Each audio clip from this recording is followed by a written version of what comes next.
So my name's Corinne. I'm the customer engagement manager here at Flowcode. I'm also joined by Corey and Johnny. Corey is the general manager of the API here, and Johnny is the product manager. So you have the most intelligent people on the job. If you have any questions, feel free to write your Q&As in the Q&A box as we're going through. We'll answer them all at the end. So whenever anything comes up, don't hesitate to put it in the chat. Just to get started, we'll go over an overview, what an API is, what kinds we have here at Flowcode, to a few use cases, some case studies. We'll go over the capabilities. We'll dive into the developer portal and then show you next steps, how you can get started. And then, as we mentioned, that Q&A at the end. So an overview, just showing you what APIs are. Hold on. They are application programming interfaces. So that application refers to the software with a distinct function. And then there's that interface, which is the contract of service between the two applications. So in this case, it would be Flowcode and your own software. So the contract defines how those communicate with each other.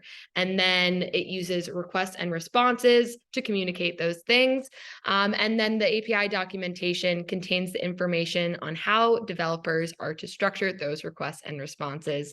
It does get a little bit more technical. If you have any questions, we have a full team happy to help you. But we'll get into the distinctions on what API, Flowcode APIs exactly are, and I can pass it over to Corey to talk a little bit more about. Corey, you're muted. Classic. Rough start. Hi everybody. Yeah, this is just a pretty slide to kind of kick things off.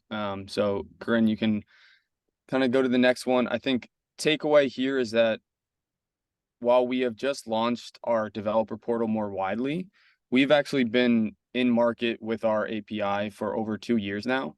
And we've had a ton, millions of codes created via the API as well as analytics calls.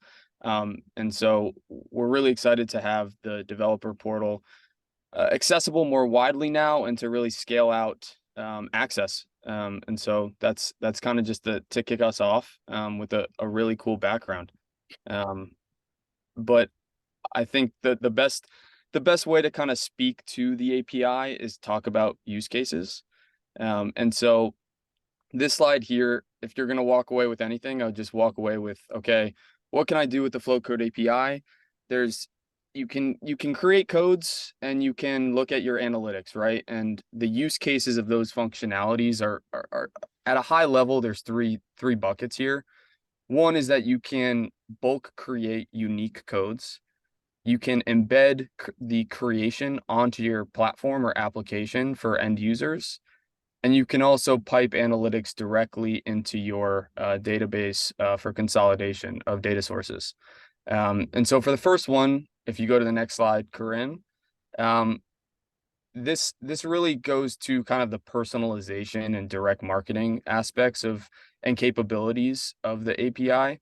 The best example here is direct mail, where a lot of our clients have a mailing list, call it 100,000, 1 million unique addresses for their customers, prospects, people they want to retarget. They're able to create unique codes for each of those people, have a direct marketing campaign, and marry the data between the household shipping address as well as the scan performance. And they're able to say, oh, wow, Corinne scanned at 9 a.m. on Tuesday and again at 10 a.m. on Wednesday. She's someone that we really care about and value. Johnny, on the other hand, hasn't scanned at all. We don't appreciate that.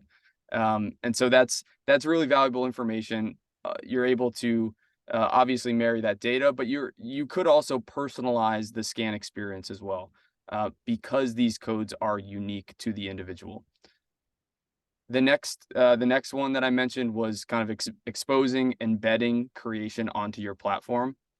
So again, this could be for any end user. could be internal employees or external customers. But if you have a use case where the example on the right is donation, right? Scan to donate. If you have a donation platform that has a unique donation link for all of your employees or even external customers, and you want to make it as easy as possible for your customers and users to generate a flow code, you can just expose that in platform. And again, this gets paired with the analytics. Because these codes are going to be out in the world collecting scans, you at the umbrella level are able to understand how and when these codes are being interacted with. And that kind of leads us into the final high level use case where, look, you could just have a single code out in the world collecting scans, but the data is really important. And so what you can do is you can pipe that directly into your reporting. A lot of companies use Looker or Tableau for internal reporting, and all of a sudden the flow code, flow page scan, and link performance becomes just another data source. Flow code scans a lot of times are that first attribution layer on a funnel. So, okay, how many people scanned? Then you're able to look at the funnel of, okay, how many people then took an interaction on my site, purchased, donated, whatever the use case is. But that first interaction point oftentimes is the scan. And so you're able to put that directly into your your your database. And I mean, always you can come to flowcode.com, look at the dashboard and find this yourself. But a lot of times our clients want to consolidate this data into their own reporting. Sweet. And again, with every use case, there's case studies and examples. So it's easy to talk about use cases with some visuals. Genie AR is a web AR company. You can go to their site and create pretty easily AR icons, characters.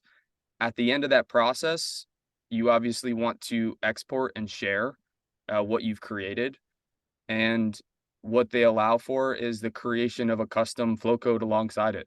So yes, you could copy a URL and share it via SMS, or you can download your flow code right in platform, give it your color, give it a logo, pattern, scan call to action text around the code itself. All of those are endpoints in the documentation, and then download it and get scans leading to your AR. So I mean, again, this is an example of a company that is using an embedded generator to facilitate sharing of their product. The product could be anything. Again, the example earlier was a donation platform, but here we're talking about an AR platform, which is probably a little bit more visual and fun. This is speaking directly to the analytics. The NBA hosted All-Star Weekend in February. I think there was around 60, 70 unique codes around the entire weekend. But they really valued the scan performance as a metric to monitor the event. And so what they did is they were calling the analytics about every minute to refresh an internal dashboard that executives were looking at to monitor the event. How's the event going? Oh, let's see how many scans happened on the Jumbotron. How many scans are happening on the codes on the seat back and on TV. So again, here is just the value of the data piping directly into their internal dashboards. And then this is going back to kind of the bulk creation example of direct mail. I always mispronounce Fjallraven, but I think I just did it well. You did great. That was incredible. They're able to put unique codes on all of these offers, and one, it drives great conversion as you can tell, but they were then able to match scan performance and conversion to the household where these were sent, because again, they were controlling the mailing address to start, and they were able to match and marry that data with scan performance.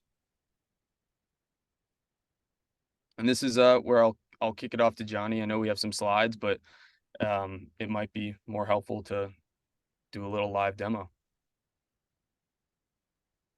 Yeah, absolutely. So let me pull up my screen like Corey was mentioning. So this is just an overview of our documentation, which we will also share a link to at the end if you have not already seen it. And this is our developer portal. So our documentation is hosted here, but you can see that we have an overview section that just gives you a light introduction. Most of these use cases, if not all, were already covered by Corey. There's some very basic steps to registering for the developer portal that is also overviewed here. All of our documentation is in Open API specs. For those of you who might have been wondering on that front on the specific technical details. But what I can do once I've registered for the developer portal, just to give like a quick overview of how easy it is to actually get connected and get started with the APIs, is go to my dashboard. I have a couple of API credentials right here, but I'll just quickly create a new one. I'll grab it, and then I can actually just go directly back here, and I'm logged into my Flowcode account that I already had. That's a part of my enterprise plan. And I can even test out making API requests directly in the developer portal. So I'll actually just drop that API key I just copied over. This is our list codes endpoint. So as it suggests, I can run this API request and then it will return an paginated response, the codes that I have access to in my account. So I'll do that. Takes a bit of time to load. Then you can see it returns 200. There's 124 codes total in my account. And I'm able to see a paginated response of the first set that's returned in this results response. So very standard in terms of the structure of the response. And we are constantly building out the endpoints that we have in the developer portal. Like Corey mentioned, we also have our analytics endpoints. In addition to the code endpoints, are working on a new set of endpoints for bulk code creation to replace our pre-existing campaign endpoints, as well as ones that will support folder creation management. If you're familiar with the folder functionality in the platform's UI, folders actually let you organize codes into both folders and subfolders so that you can structure them into campaigns, for example, or whatever makes the most sense for your use case that you're leveraging Flowcode for. So that's just a quick example.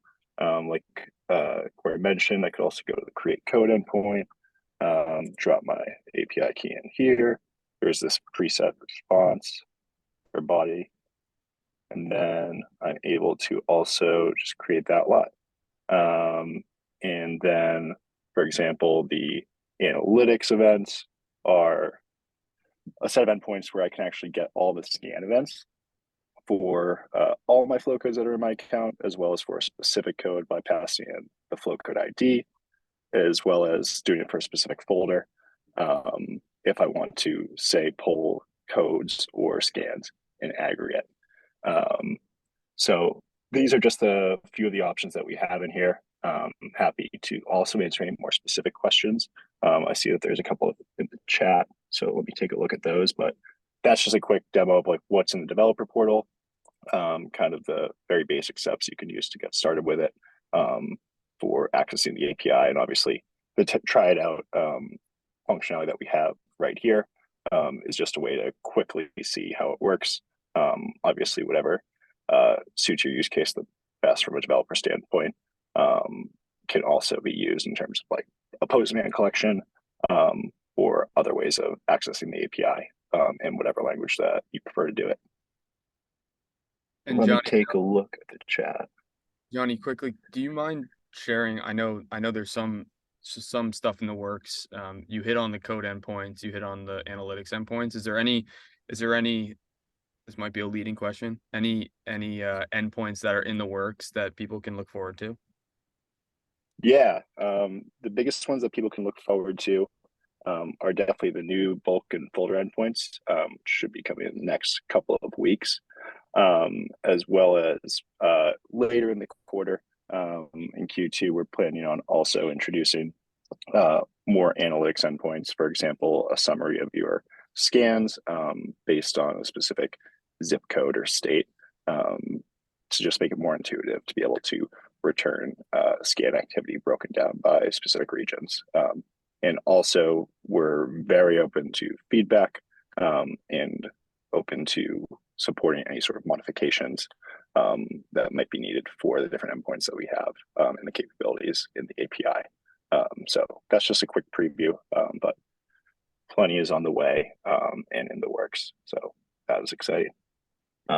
Johnny. I'm just going to quickly read what's in the chat too. Yeah. I can cover I can cover just the next steps quickly, and then we can hit the questions in the chat. So what's great about the documentation that Johnny Johnny shared in the dev portal is that you're able to, even with a free account, go in and start testing. So you're able to review the docs, you're able to start testing, make some test calls. And so scan this code, you're able to go to a flow page that kind of houses some information, the dev portal link, some use case links, and also I put on a meeting scheduler link as well, where we can have a one-on-one, answer any questions you may have. The way in which it works for kind of large scale use cases is that we would talk through your use case, understand kind of like the scale in which you're going through, and would kind of share pricing. Pricing for API is really just like a classic usage based model. So nothing too surprising there. It is accessible in kind of the smaller use cases. But there is a cap to which how much you can actually use the API at kind of the non-enterprise plans. But happy to talk that out with anybody. Again, we're really open to feedback and want to get people on there, and feedback is always great. But scan the code if you haven't already. But that's what we got. Johnny, do you want to hit on some of those questions? Yeah, for sure. For the question that you had in the chat, Eric, yes, we have analytics on the landing page. For example, if you're using a flow page, which is our mobile landing page product that I know lots of agents at Corcoran are using. So, for example, within the analytics endpoints, we have the get flow page events. So you can actually pull events for all flow pages that an account has access to, or for a specific page. For example, if you wanted to see the amount of link clicks at like an individual link click level for the page that belongs to a specific agent, or get a summary of them. So this is just a way that you could see like the actual like page view and link click activity on the destination that it goes scanning to, if it's scanning to a flow page. And then what we're planning on doing is introducing a way to actually get data on conversions that occur if you are using our conversion pixel on a third-party website. So I'm not 100% sure if Corcoran is using our conversion pixel. I know they've been heavily using our flow page. Got it. Okay, so you just clarified it in chat. Yeah, so for that listing page, if we were to get the conversion pixel installed on Corcoran.com, then we could actually track activity and attribute it back to scans. And we are in the process, probably near the end of Q2, of having that conversion pixel data into the API, and also working on introducing into the UI later this quarter too. So that's 100% an option. I can follow up separately too, just to see whether or not the pixel has been discussed with anyone from Corcoran, or if that's something that was already on your team's radar as something that may be of use to get installed and added.